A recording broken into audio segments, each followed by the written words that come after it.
Saudi Arabia announced plans to construct a new megacity in the northwestern corner of the country by the Red Sea and the Gulf of Aqaba. The ambitious project will cost about $500 billion and seeks to link to neighboring Egypt and Jordan. Besides its economic feasibility, the proximity of the project could lead to Saudi Arabia's recognition of Israel. Suffice to say, a project of this magnitude is not without its geo-economic challenges. My name is Shirvan and welcome to Caspian Report. Crown Prince bin Salman revealed his flagship project during the Future Investment Initiative on October 24th. The proposal, called NEOM, takes neo as in new from Latin and M from the word for mustaqbal, which means future in Arabic.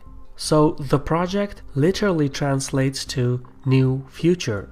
The terminology of the megacity is a reference to Saudi Arabia's quest to reform its economy and prepare itself for the post-oil environment. The blueprint of the NEOM project envisions a city that hosts a variety of industries, including biotechnology, advanced manufacturing, digital services, as well as commerces that focus on energy, water, food, media, and even entertainment. To top things off, the plan is to integrate disruptive technologies and innovations into the city. For instance, public transportation in the city will be run by autonomous vehicles. Robots will handle repetitive tasks, and power will derive from solar and wind energy, etc. This may sound overly ambitious, but it is easier to design a new city and integrate disruptive innovations into it than it is to merge these technologies into existing cities. The blueprint for this aspiring megacity is set at $500 billion.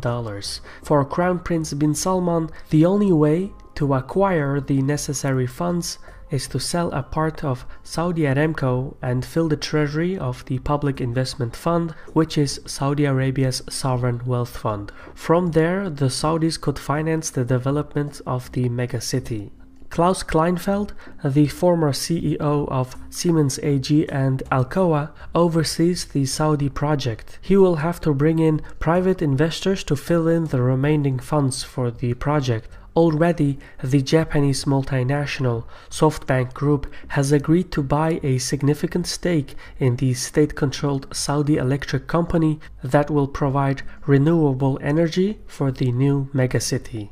The Saudi government hasn't published a master plan for this city yet, but it has released a promotional video which depicted not only a thriving city, but also a lifestyle that is absent in the modern Saudi kingdom. The footage portrayed women jogging and actively participating in the public life. This is a far cry from the current situation, but as we pointed out before, economic reform in Saudi Arabia will have to be accompanied by social change. Judging by the promotional video, the blueprint for the NEOM project implies that the new megacity will operate independently from the existing governmental structure and the Saudi government. The city could have its own regulations, laws, and taxes. In this context, the Saudi project shares many of the characteristics that are present in other free economic zones, such as in Dubai and Singapore. These existing cities have their own laws and regulations, and thus operate separately from the rest of their respective governments.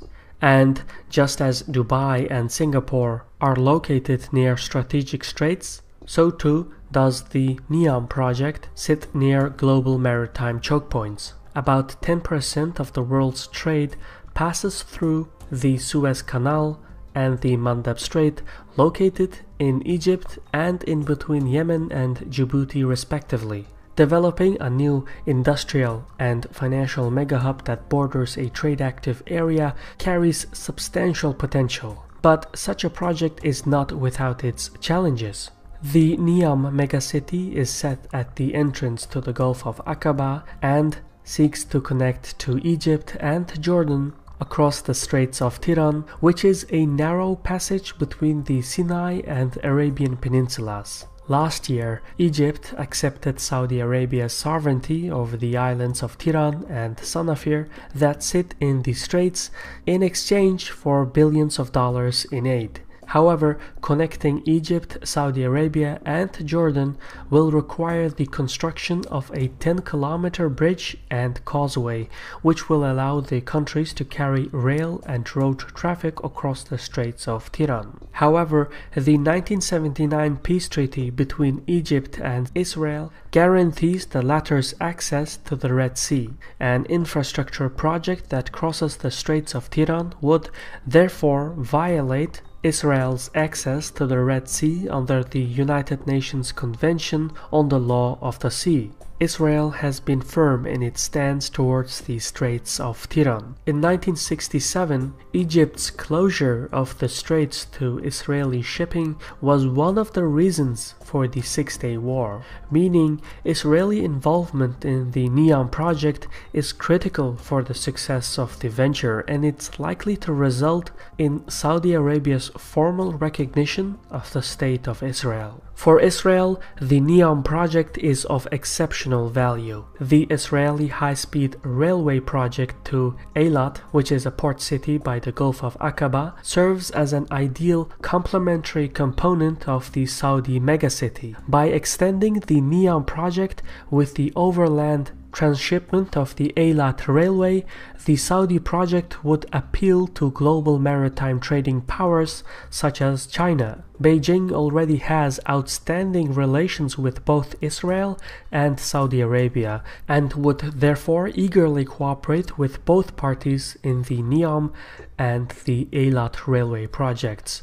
In the long term, however, cooperation and recognition from Egypt and Saudi Arabia could also help Israel to mend ties with its Arab neighbors. Hence, the NEOM project offers not only financial opportunities, but also marks the first geopolitical opening for Israel to reconcile with its neighbors. Since reconciliation with the Arab nations is fundamental to the geopolitical interests of Israel, American and Israeli policymakers could throw their weights behind the NEOM project. That said, an agreement between Israel, Saudi Arabia, Egypt, and Jordan would have to go through the back channels, since a public debate on such matters would lead to a blowback in the Arab nations. Such back channels already exist between Saudi and Israeli firms, especially in the sphere of water conservation, cybersecurity, etc. And these agreements usually go through US subsidiaries.